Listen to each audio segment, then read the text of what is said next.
Olá! Estamos aqui com o projeto Explorando o Espiritismo, a minha relação com o mundo, iniciando um novo mês, iniciando um novo tema. E esse mês nós vamos falar das crianças. Olha só que interessante. Esse tema das crianças tem muita coisa a ser dita. Então, como é um mês de 5 semanas, nós vamos dividir aí em 5 temas. Começando hoje a falar que reencarnar também é morrer. Sim, reencarnar também é morrer e a gente vai explorar hoje. Na segunda semana, nós vamos falar da gravidez, a formação fetal do espírito, ok? Na terceira, quem é meu filho? Que espírito é esse que está vindo aí? Ele está vindo com vícios, né? Ele foi um assassino? Ele foi um rei? Ele é um anjo? Sempre temos essas curiosidades. Na quarta semana, Deus e as mortes prematuras. Por que crianças morrem? Onde é que está a justiça divina nisso? E na última semana, quinta, paz em evolução. Nós vamos falar sobre a reflexão de sermos bons pais ou do porquê de termos os nossos pais, né? Porque nós estamos trazendo espíritos na nova infância, mas nós também já passamos por ela, né? Então vai ser um mês muito rico de reflexões novas e vamos começar então agora falando que reencarnar também é morrer. Como assim? A gente fala muito da morte como sendo a morte do corpo físico, né? A gente encarna, vive a nossa trajetória aqui na vida física e aí o corpo morre, o corpo físico, né? Porque ele cessa o seu funcionamento, a sua capacidade de funcionar, mas nós, espíritos, continuamos vivendo. Então a gente deixa esse corpo aqui no mundo, né? É o corpo do mundo, a gente devolve ao mundo e segue a nossa verdadeira vida. E esse corpo no mundo passa pelo seu processo natural de transformação, né? E deixa de existir na forma que ele existe enquanto eu estou em vida. Pois bem, agora vamos dar uns passinhos para trás, antes da encarnação. Eu, como espírito, estou vivendo a minha verdadeira vida no estado de erraticidade. Então, eu estou no plano espiritual e no plano espiritual eu sigo a minha vida normalmente no que se refere à continuidade do desenvolvimento da minha inteligência, ok? Então lá, eu gosto de estar com as pessoas que eu gosto, eu continuo amando, eu estudo no plano espiritual, né? Só que os estudos lá não são voltados somente ao desenvolvimento da intelectualidade, né? No nosso mundo atual, as principais escolas que fazem parte do nosso processo de desenvolvimento estão voltadas ao nosso desenvolvimento intelectual. No plano espiritual, o nosso desenvolvimento, mesmo que intelectual, está voltado à moralidade, tá certo? Lembra que no início do nosso programa, quando nós estávamos falando do objetivo da encarnação, nós falamos do desenvolvimento da inteligência e que a nossa inteligência espiritual tem 2 asinhas, né? A asa da intelectualidade e da moralidade. E que para eu desenvolver a moral, eu preciso primeiro desenvolver o intelectual, né? O intelecto. Por quê? Porque no intelecto eu aprendo a discernir. Compreendendo os conceitos e aprendendo a discernir, eu começo a exercitar a prática. Moralidade está na atitude moral, né? Na harmonia com a lei de amor. Pois bem, então no plano espiritual, nós já não estamos mais nessa vida materialista e capitalista, né? Então a gente não precisa ficar ali investindo tanto no intelecto que tem uma barganha de moeda, né? Que aqui no mundo é comprado, nosso intelecto tem um valor monetário. No plano espiritual, a gente desenvolve, sim, a intelectualidade, mas voltada à moralidade, ok? e foca muito na moralidade. Então, a gente continua esse processo de desenvolvimento através de estudos, mas não só de estudos. Nós somos convidados, quando estamos prontos para isso, a servir. Porque é onde eu exercito a prática da moralidade. Então, eu também trabalho. Muitos de nós, quando começamos a estudar, né, a doutrina espírita, se frustram com essa história. Ah, mas não tem esse negócio, quando você morrer, você descansa? Gente, não descansa, não descansa. Não descansa no sentido da inércia, né? A gente não fica inerte, a gente não fica inútil, mas com certeza a gente descansa dos desafios que nós vivenciamos de transformação nesse mundo físico. Então, nós ficamos num estado mais fraterno, né? Porque lá a gente não fica vivenciando as provas e expiações, tá certo? A gente continua, logicamente, vivenciando o nosso desenvolvimento, e nesse desenvolvimento existe sim, né, uma provação, mas não é no sentido expiatório, né? É no sentido de aprender algo novo. Então, no plano espiritual, o nosso modo de vida é muito mais brando, é muito pacífico. Nós estamos envoltos aos nossos mentores, a espíritos mais desenvolvidos que a gente, que nos ensina, que nos inspira, que nos explica, né? E eles nos levam aos espíritos que estão encarnados, que nós sentimos amor, que nós sentimos saudade. Então, a gente visita nossos filhos que ficaram no mundo físico, nossos pais, nossos amigos, a depender, né, do cenário de desencarne de cada um. E no plano espiritual, nós também temos muito amigos. Aliás, temos muito mais amigos do que aqui no mundo físico, né? Porque no mundo físico nós estamos trocando com personalidades que estão nos provocando o desenvolvimento. Mas no plano espiritual está a nossa família espiritual, logicamente aqueles que não estão encarnados. Então a gente vive um modo de vida realmente muito mais gostoso. E é por isso que quando a gente vai encarnar, a gente tende a ficar empolgado, disposto a viver nossos desafios, e no planejamento encarnatório a gente até pede, né? Ai, eu quero viver esse desafio, porque eu quero evoluir logo. Aí a espiritualidade fala, calma, segura um pouquinho, você está empolgado porque está aqui, ó, no melhor dos mundos, né? Mas quando vai para o mundo físico e começa os desafios expiatórios, a gente é muito exigido e aí tem cruzes que a gente realmente não vai dar conta de carregar. A gente falou isso num dos programas em que falamos de planejamento encarnatório, tá bom? Estou só resgatando um pouquinho, porque tem a ver um pouquinho com esse tema da reencarnação ser uma morte. Olha que interessante. Então, nós estamos vivendo a verdadeira vida no plano espiritual. E aí, né, imagina, a gente está lá sorrindo, amando, se sentindo amado, se sentindo acolhido, direcionado o tempo todo, o ambiente é gostoso, nós não temos as necessidades do corpo físico de urinar, de defecar, de se alimentar, né? Então, nós estamos livres e usufruindo dos atributos que o espírito tem de ser livre, né? Que utiliza do perispírito para ir e vir nos mundos, mas com os atributos do perispírito, né?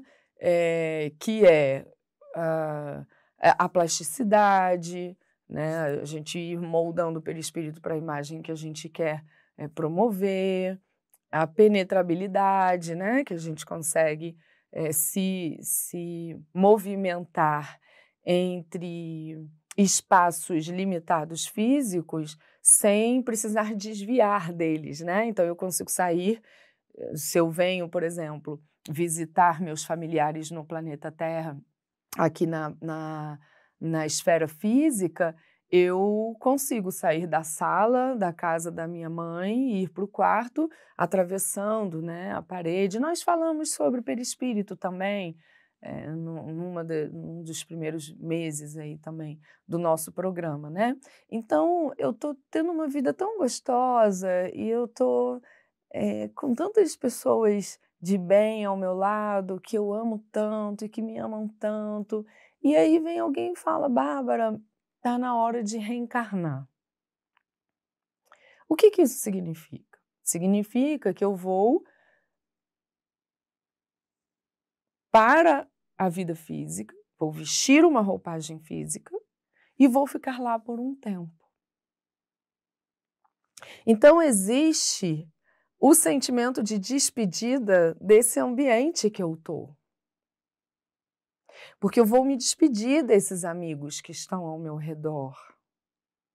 Eu vou me despedir desse modelo de vida, desses hábitos que eu estou tendo, dessa brandura, dessa paz. E aí, dentro da nossa natureza, né, ainda vem os anseios, porque não é uma viagem igual que na vida física. Eu agora estou aqui, mas eu vou fazer uma viagem. Eu vou fazer uma viagem para outro lugar, mas depois eu volto.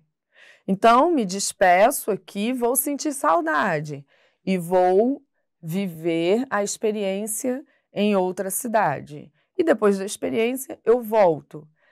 O que acontece nesse processo aqui na vida física? Eu estou no mesmo ambiente, né? Vamos dizer assim, eu estou na vida física, no mundo físico. Embora eu esteja indo para uma cidade diferente, um país diferente, eu estou vivendo a mesma dinâmica da vida física. Agora, quando eu falo de sair do estado de erraticidade e encarnar, eu estou me comprometendo com as provas e expiações no mundo físico.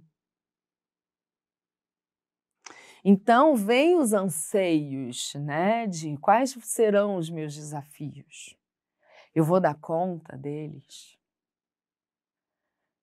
Né? Então, já vem imagina como é, já vem uma agitação de alguma forma. E aí vem também os sentimentos de, poxa, eu vou me despedir dessas pessoas, eu vou ficar um tempo longe, eu sei que eu vou voltar, eu sei que a gente vai se reencontrar, mas o sentimento de dor que muitas vezes a gente tem nesse momento da notícia de reencarnar não tem a ver com o fato de que a gente não vai voltar, tem a ver com o fato de que nós vamos passar um grande período na nossa temporalidade, né, da Terra, distante desse bem-estar e das pessoas que estão ali nos orientando, nos acolhendo, nos direcionando com a mesma percepção, porque quando a gente encarna, a gente tem os nossos mentores nos ajudando, mas a gente não vê com os nossos olhos físicos, não escuta com os ouvidos físicos. Então, a percepção dessa relação muda.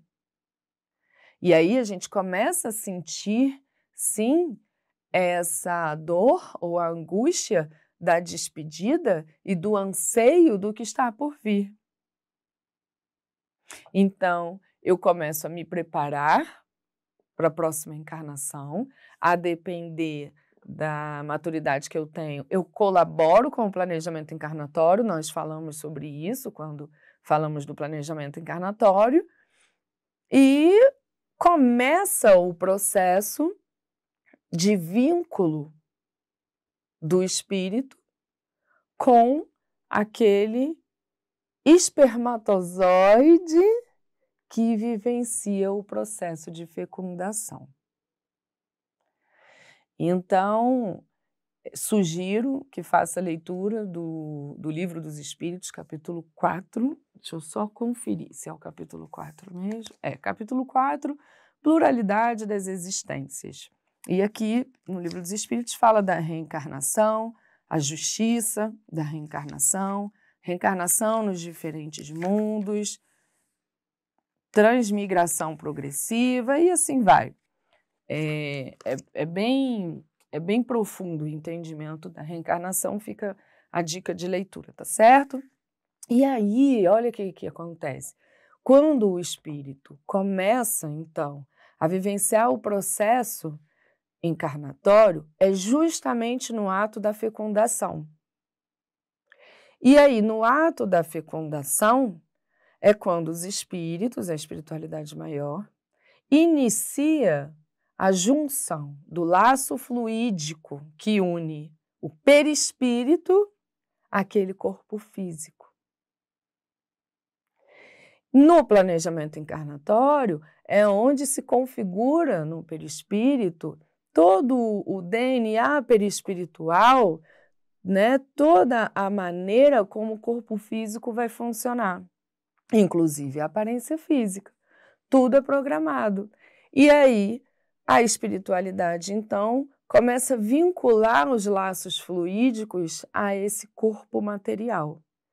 Ao fazer isso, o perispírito começa a imprimir no corpo físico essa configuração que foi planejada. E aí começa, então, o desenvolvimento fetal, que nós vamos falar na próxima semana. Então, o espírito, ao começar a se vincular ao corpo físico, começa a perder a consciência espiritual, começa a perder o acesso aos seus conteúdos, porque ele começa a se reduzir a esse corpo físico que o recebe, que ainda não está com os órgãos em perfeita formação. Então, o espírito começa a passar por uma espécie de perturbação, porque ele está perdendo o acesso, a consciência espiritual que ele estava, e ele começa a reduzir a sua consciência, estagnar, para que ele se integre a um corpo físico, e à medida que esse corpo físico for desenvolvendo os órgãos, ele vai, então, recuperando uma consciência física, não tendo mais acesso direto à sua consciência espiritual. Porque a proposta da reencarnação é realmente não termos a memória do passado para que a gente tenha uma página em branco para recomeçar, reconstruir.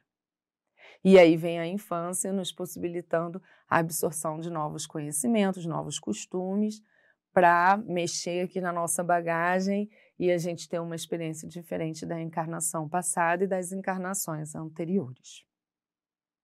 Então, é um processo de morte sob a ótica da verdadeira vida, do lado espiritual. Porque a morte aqui também é a mesma coisa. O corpo fica, eu, espírito, vou, mas depois eu vou voltar. Vou voltar em outra roupagem física, em outro contexto, mas eu volto, até que eu não precise mais encarnar na Terra, né? Dentro do nosso processo evolutivo. Então, para quem está no plano espiritual, esse processo de reencarnação é a morte, porque é também uma despedida.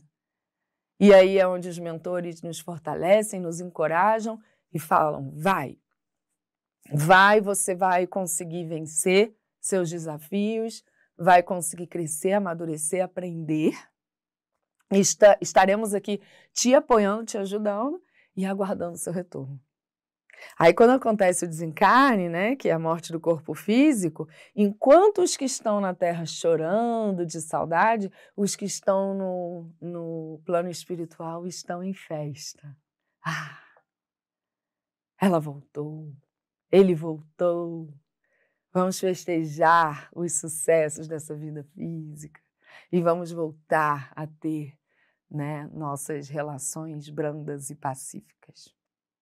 Por isso não tem sentido termos medo da morte. Nós estamos sempre morrendo, do lado de lá, do lado de cá. O que a gente precisa é compreender a vida, o objetivo dela e aproveitar o hoje, o agora. Porque a vida é líquida, tudo está em movimento e daqui a pouquinho tudo pode acontecer, né? A cada segundo que vem, tudo pode acontecer. Então aproveitemos o agora. Até semana que vem.